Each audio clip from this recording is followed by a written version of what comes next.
우리 함께 2021년 10월 31일 주일 예배를 하나님 앞에 올려드리겠습니다.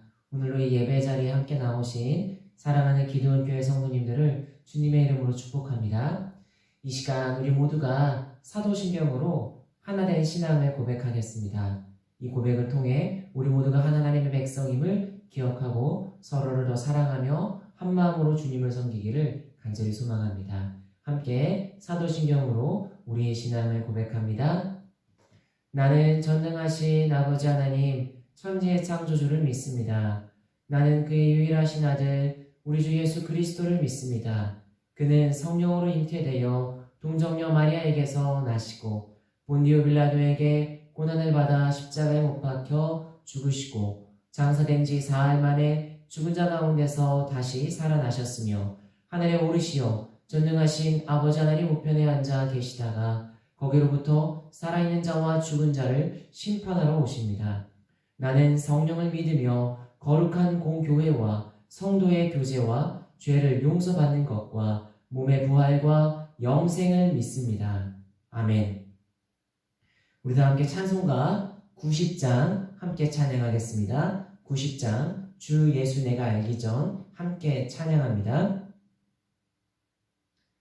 주 예수 내가 알기 전 날 먼저 사랑했네. 그 크신 사랑 나타나 내 영혼 거듭났네. 주 내 맘에 내 계시고 나 주의 안에 있어 저 포도비유 같으니 참 좋은 나의 친구. 내 친구 되신 예수님 날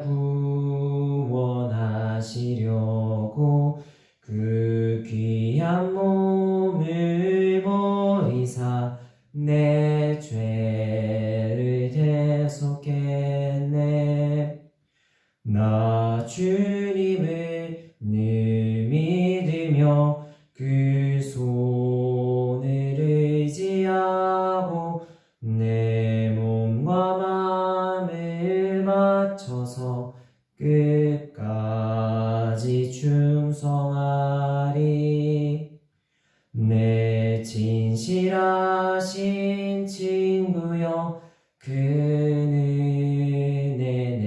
내려주사 나랑 상보하시고 내 방패 되옵소서. 그 풍성한 참 사랑을 능히 끊을 소냐. 날 구원하신 예수는 참 좋은 나의 친구. 아멘. 이 시간 하나님께서 우리에게 주시는 생명의 말씀, 열어서 깨닫게 하시는 계시의 말씀은 마가복음 11장 12절부터 25절까지의 말씀입니다. 마가복음 11장 12절로부터 25절까지의 말씀입니다. 저와 여러분이 한 목소리가 되어 주어진 본문 말씀을 읽겠습니다. 이튿날 그들이 베다니에서 나왔을 때에 예수께서 시장하신지라 멀리서 잎사귀에 있는 한 무화과 나무를 보시고 혹 그 나무에 무엇이 있을까 하여 가셨더니 가서 보신즉 잎사귀 외에 아무것도 없더라. 이는 무화과의 때가 아님이라. 예수께서 나무에게 말씀하여 이르시되 이제부터 영원토록 사람이 내게서 열매를 따먹지 못하리라 하시니 제자들이 이를 듣더라. 그들이 예루살렘에 들어가니라. 예수께서 성전에 들어가사 성전 안에서 매매하는 자들을 내쫓으시며 돈 바꾸는 자들의 상과 비둘기 파는 자들의 의자를 불러 엎으시며 아무나 물건을 가지고 성전 안으로 지나다님을 허락하지 아니하시고 이에 가르쳐 이르시되 기록된 바 내 집은 만민이 기도하는 집이라 칭함을 받으리라고 하지 아니하였느냐. 너희는 강도의 소굴을 만들었도다 하시매 대제사장들과 서기관들이 듣고 예수를 어떻게 죽일까 하고 꾀하니 이는 무리가 다 그의 교훈을 놀랍게 여김으로 그를 두려워함이로다. 그리고 날이 저물매 그들이 성 밖으로 나가더라. 그들이 아침에 지나갈 때에 무화과 나무가 뿌리째 마른 것을 보고 베드로가 생각이 나서 여짜오되 랍비 여보소서 저주하신 무화과 나무가 말랐나이다. 예수께서 그들에게 대답하여 이르시되 하나님을 믿으라. 내가 진실로 너에게 이르노니 누구든지 산더러 들리어 바다에 던져지라 하며 그 말하는 것이 이루어질 줄 믿고 마음에 의심하지 아니하면 그대로 되리라. 그러므로 내가 너희에게 말하노니 무엇이든지 기도하고 구하는 것은 받은 줄로 믿으라. 그리하면 너희에게 그대로 되리라. 서서 기도할 때에 아무에게나 혐의가 있거든 용서하라. 그리하여야 하늘에 계신 너희 아버지께서도 너희 허물을 사하여 주시리라 하시니라. 아멘. 우리 함께 기도하고 말씀 나누겠습니다. 하나님 아버지, 오늘 우리에게 귀한 말씀 주신 것 감사합니다. 우리가 이 말씀을 듣고 온전히 열매맺게 하시며 이 말씀에 전하는 자가 주님 앞에서 온전하게 서서 생명의 말씀만을 바로 전하게 하옵소서.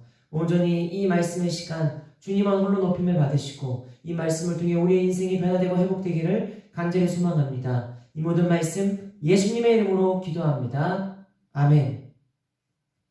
예수님께서 예루살렘 성전 근처에서 잎사귀가 무성한 무화과 나무 한 그루를 발견하셨습니다.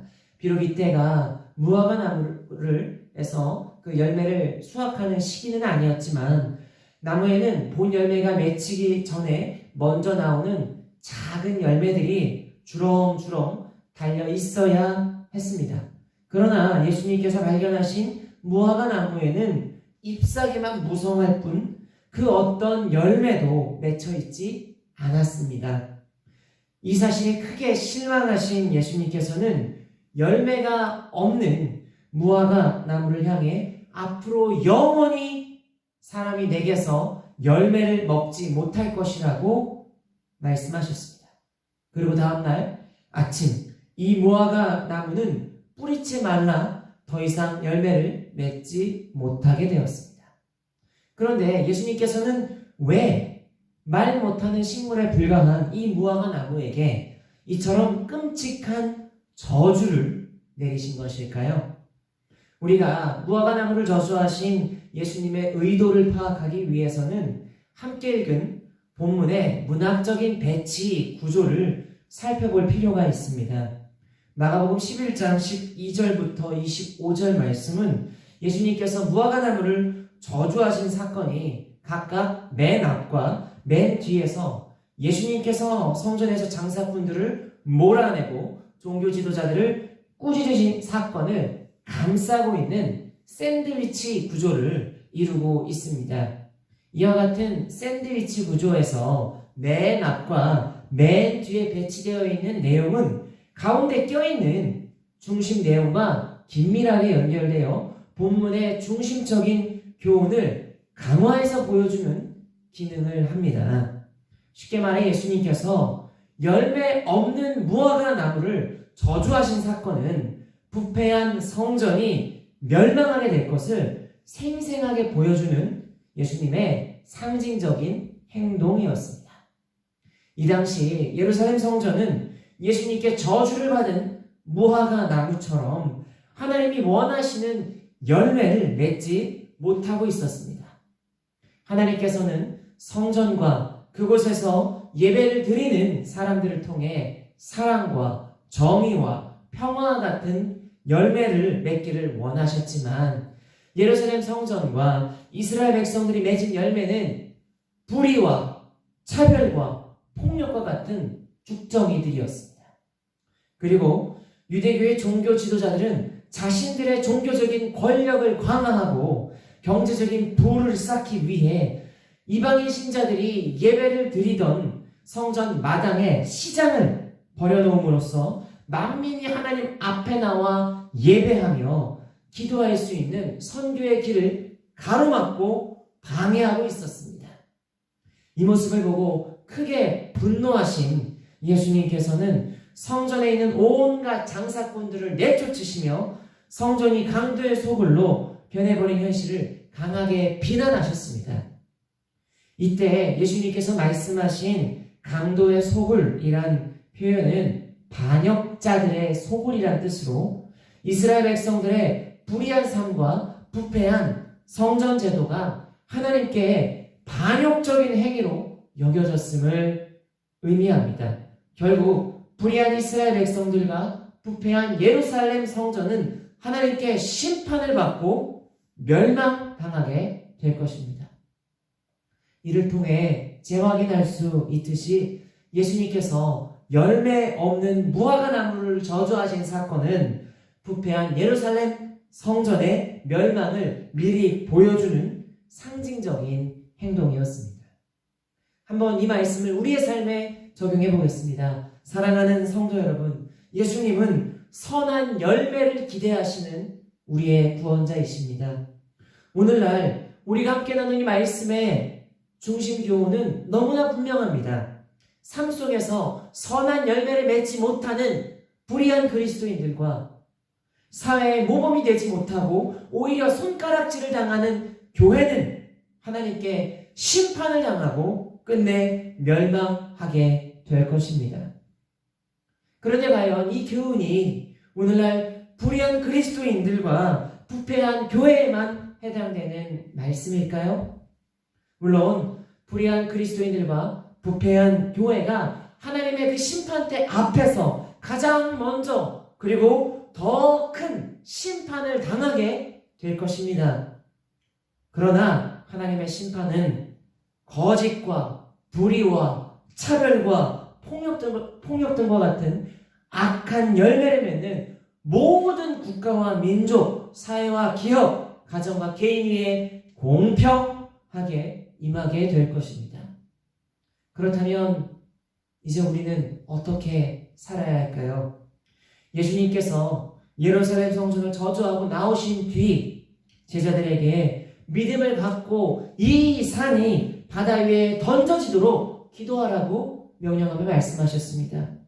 여기서 예수님께서 말씀하신 산은 시온산, 곧 예루살렘 성전을 뜻하고 바다는 고대 사회에서 널리 통용되었듯이 감옥과 패배의 장소를 상징합니다. 한마디로 예수님께서 부패한 성전이 심판을 당하고 공의가 바로 세워지기를 기도하라고 제자들에게 명령하신 것입니다. 그러므로 오늘날 우리도 정의로운 마음으로 하나님께서 불의한 개인과 부패한 사회를 심판하시기를 간절히 고대하며 삶의 자리에서 정의 구현에 힘써야 합니다. 그러나 예수님께서는 심판을 위해 기도함과 동시에 이내 곧 서로 용서하라고 말씀하셨습니다. 그렇게 저와 여러분은 정의로운 마음을 품고 불의한 개인과 부패한 사회가 심판을 받고 공의가 모든 사회 현장에서 실현되기를 기도하되 사랑과 용서의 마음으로 문제를 가진 개인과 공동체 안으로 들어가 변화와 회복을 일으키는 선한 그리스도인이 되어야 합니다. 그러므로 저와 여러분이 선한 열매를 기대하시는 예수님을 구원자로 믿고 삶 속에서 사랑과 정의와 평화의 열매를 맺는 선한 그리스도인으로 살아가기를 간절히 축원합니다. 기도하겠습니다. 하나님 아버지, 우리 주님이 항상 우리의 삶에 성령으로 열매 맺게 해주시는 그 은혜에 감사를 드립니다. 그러나 여전히 우리 안에 부패한 찌꺼기 같은 쭉정이들이 너무 많이 있습니다. 주님이 원하시는 그 열매를 맺지 못하는 우리의 죄를 용서하시고 주님의 성령으로 우리를 감동하사 우리가 이 삶의 모든 현장에서 하나님의 그 원하시는 선한 열매들을 많이 맺을 수 있게 도와주시옵소서. 그래야 하나님, 우리가 이 열매로 하나님을 세상에서 영화롭게 하며 교회를 더욱더 온전한 믿음의 공동체로 세워갈 수 있도록 도와주시옵소서. 또 우리가 그렇게 되기를 소망하오니 우리를 귀하게 사용하시고 참으로 우리 모든 성도님들과 우리 703 특공연대의 신도를 통해서 아름다운 열매가 부대 안에서나 부대 밖에서나 많이 맺혀서 이를 통해 군선교와 또 우리 민간인 교회의 그 선교사에게도 큰 복음의 확장을 이뤄낼 수 있도록 주님께서 큰 역사로 함께 해주시기를 간절히 소망합니다. 열매 맺어서 우리 하나님을 영화롭게 되기를 간절히 소망하옵고 이 모든 말씀 예수님의 이름으로 기도를 드리옵나이다. 아멘. 우리 이 시간 찬양함으로 우리의 삶 속에서 하나님을 온전히 영화롭게 드리며 열매 맺으며 우리 주님의 이름을 높여드리기를 다짐하며 우리 인생을 봉헌하길 소망합니다. 우리 함께 찬양하신 뒤에 축도로 예배 마치고 삶의 자리에서 열매 있는 삶으로 하나님을 영화롭게 해드리겠습니다. 우리 다 함께 찬양합니다. 우리 찬양은 찬송가 93장입니다. 찬송가 93장입니다. 예수는 나의 힘이요 내 생명 되시니 구주 예수 떠나 살면 죄 중에 빠지리 눈물이 앞을 가리고 내 맘에 근심 쌓일 때 기도하고 힘주시리 주 예수. 예수는 나의 힘이요 내 친구 되시니 그네를 떠나가고 하면 풍성히 받으리 햇빛과 비를 주시니 주수할 곡식 많도다 귀한 열매 주시느니 주 예수. 예수는 나의 힘이요 내 기쁨 되시니 그 명령을 준행하여 늘 충성하겠네 주야로 복을 하시며 바른 길 가게 하시니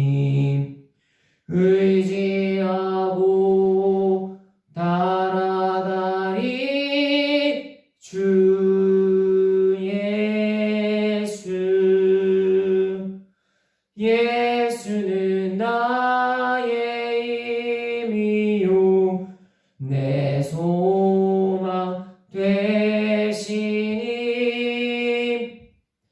이 세상을 떠나갈 때 곧 영생 얻으리 한없는 복을 주시고 영원한 기쁨 주시니 나의 생명 나의 기쁨 주 예수. 아멘. 이제는 우리 주 예수 그리스도의 은혜와 하나님의 사랑과 성령의 교통하심이 열매를 우리에게 항상 기대하시는 예수님을 구원자로 믿고 삶 속에서 사랑과 평화와 정의의 글을 맺으며 살기를 소망하는 주의 백성들 머리 위에 사랑하는 7봉사특공연대와 기도원 교회 우리 군과 조국 대한민국 위에 이제로부터 영원 무궁토록 함께 있을지어다. 아멘. 한 주간에도 선한 열매로 우리 하나님을 영화롭게 해드리는 귀한 인생 살아가기를 간절히 소망합니다.